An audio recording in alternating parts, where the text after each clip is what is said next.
Mga kaibigan, magandang araw, magandang gabi, at magandang buhay sa inyong lahat.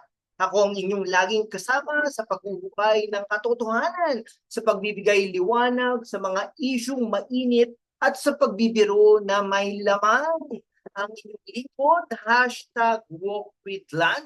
Ngayon, pag-usapan natin ang isang post na nagpainit sa puso ng mga netizens, nagpa-viral sa social media at nagpakilig kahit sa gitna ng ulan. Ano nga ba ang sikreto sa likod ng cuddle weather post ni Pasig City Mayor Vico Soto? At bakit ito naging usap-usapan? Kaya't maghanda na kayo dahil ito ay isang ilang minutong paglalakbay sa politika, kultura at puso ng mga Pasigueño. Tara na, simulan na natin. Una sa lahat, ano nga ba ang post na ito? Noong linggo April 13, 2025, habang nangangampanya si Mayor Vico Soto para sa kanyang ikatlong termino bilang alkalde ng Pasig, inabutan sila ng ulan at hindi lang basta ulan, ulan na may kasamang yakap. Isang residente, isang babae, ang mahigpit na yumakap kay Vico Soto habang magkasalo sila sa isang payong at ang caption, ito pala yung sinasabing cuddle weather. O di ba? Parang eksena sa K-drama at para lalo maging cinematic, nilagyan pa ni Vico ng background music, ang Raining in Manila ng Lola Amor. Mga kaibigan, ito ang klase ng post na magpapasabi sa'yo ng sana all. Pero teka, bago tayo magpakakilig, tingnan natin ang konteksto. Ang post na ito ay nakaugat sa kanyang kampanya para sa 2025 midterm elections. At sa loob ng 17 na araw ng kampanya, ito ang naging pinaka-viral na sandali. Ang tanong, bakit umabot sa 236,000 likes, 14,000 shares at 4,900 comments ang post na ito? At bakit nga ba nagkagulong netizens? Halina't alamin natin. Ang mga komento, mga kaibigan, ay puno ng tawanan, kilig at paghanga. May nagsabi pa, oh my, we're so inggit. Pero ang pinaka nakakatawa, nang tanungin ng isang netizen si Vico, what's the expression, Mayor? At sumagot siya, nag-iisip ako kung itutuloy pa caucus o hindi. Ha ha ha. O diba, witty, relatable at grounded pa rin. Pero teka, may mas malalim ba sa likod ng kilig na ito? O sadyang nagpapakita lang si Vico ng kanyang charm bilang isang millennial mayor? Ngayon mga kaibigan, maging seryoso tayo saglit. Ang cuddle weather post ay hindi lang basta larawan ng yakap at ulan. Ito ay bahagi ng mas malaking naratibo ng 2025 midterm election sa Pasig City. Si Vico Soto, na unang nahalal noong 2019, ay hinamon ng 27 taong pamumuno, no? Ng 27 taong pamumuno ng Eusebio Clan. Ngayon, sa kanyang ikatlong termino, siya ay muling tumatakbo sa ilalim ng giting ng Pasig, kasama sina Pasig Representative Roman Romulo at Vice Mayor Dudut Jaworski. Pero hindi ito madaling laban Ang kalaban niya, si Sara Vizcaya, isang negosyante na nangangako ng mas maraming infrastruktura at smart city para sa Pasig City. At ito ang plot twist Si Sara Vizcaya hindi lang basta negosyante, siya ay may-ari ng St. Gerard Construction na inakusahan ni Vico ng mga irregularidad, kabilang ang paggamit ng substandard materials at mga koneksyon sa St. Timothy Construction na dating kasosyo ng Miro Systems para sa 2025 election automation. Excuse me po. Kaya naman, ang laban ng Pasig ay hindi lang tungkol sa cuddles at kilig. Ito ay tungkol sa integridad, transparency at good governance laban sa mga akusasyon ng korupsyon at vested interest. Pero bakit nga ba gumawa si Vico ng ganitong post? Strategic ba ito? Sadyang pagpapakita lang ba ng kanyang approachable style? O baka naman mga kaibigan, ito ang kanyang paraan pagpapakita na kaya niyang maging relatable sa kabila ng mga seryosyong issue. Halina't pag-aralan natin ang kanyang social media strategy. Si Vico ay kilala sa kanyang low-key, authentic na approach sa social media. Noong 2024, nag-viral siya dahil sa isang video na parang kinunan gamit ang CCTV. Sabi nga ng netizens, Mayor, upgrade mo naman ang phone mo. Pero sa Cuddle Weather Post, malinaw ang larawan at may pa Lola Amor pa. Ito ay isang masterclass sa pagiging relatable habang pinapanatili ang imahe ng isang leader na malapit sa tao.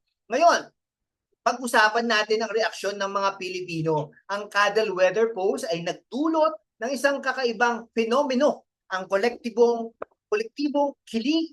Bakit nga ba ganito ang epekto ng post na ito?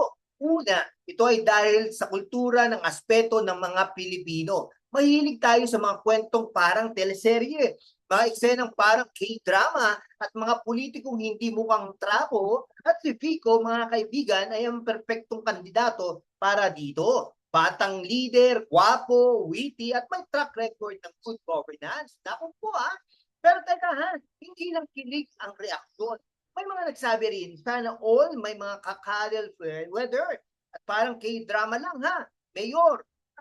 Pero pag may mga critical din, may nagtaka, strategic ba ito para makakuha ng boto? At may mga nagsabi, teka Mayor, huwag masyadong magpa-cute. Baka makalimutan mo ang mga issue. Kaya naman tignan natin anong sinasabi ng mga netizens sa mas malalim na level. Ang mga kritikal na komento ay nagpapakita ng isang mahalagang punto. Sa panahon ng eleksyon, bawat kilos ng isang kandidato ay sinusuri.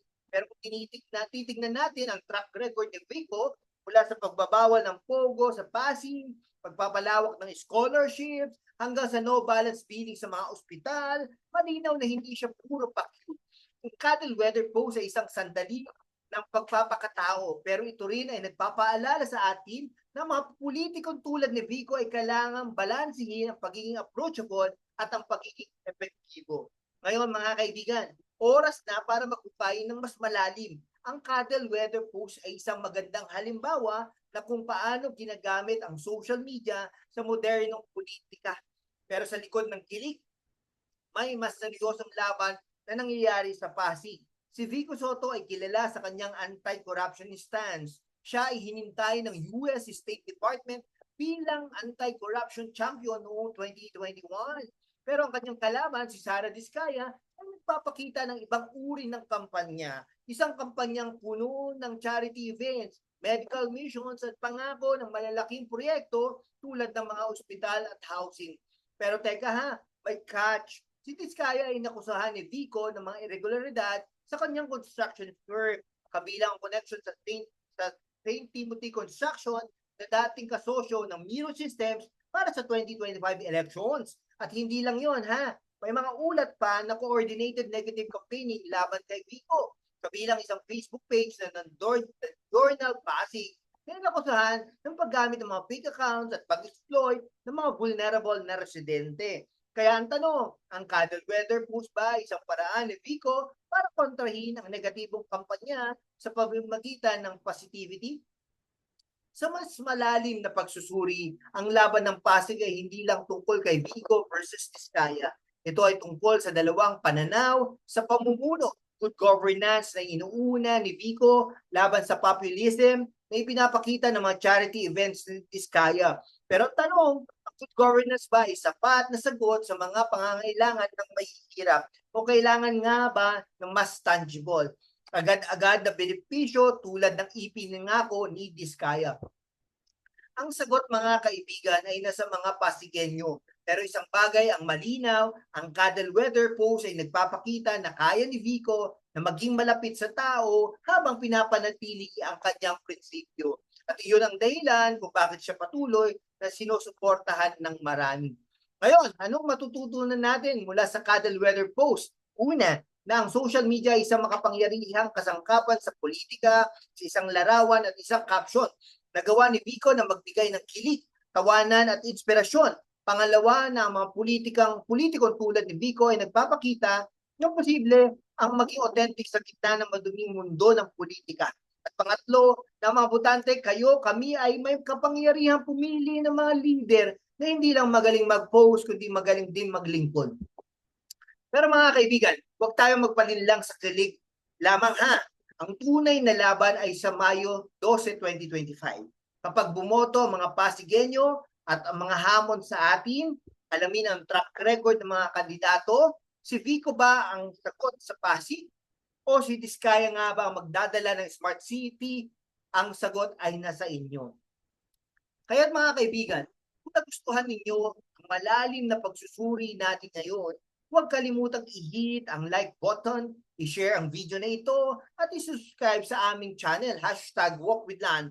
I-click din ang notification bell para updated kayo sa mga susunod nating pagsisid sa mga isyung mahalaga. At teka ha, iwanan ninyo sa comments, ano ang tingin ninyo sa cuddle weather post ni Vico? Soto, strategic ba ito o sadyang authentic lang?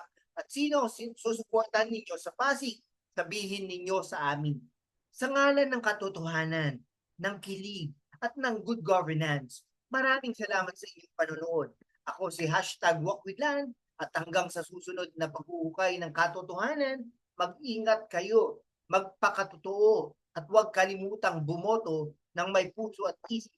Paalam at magkita-kita tayo ulit. Maraming salamat sa inyo.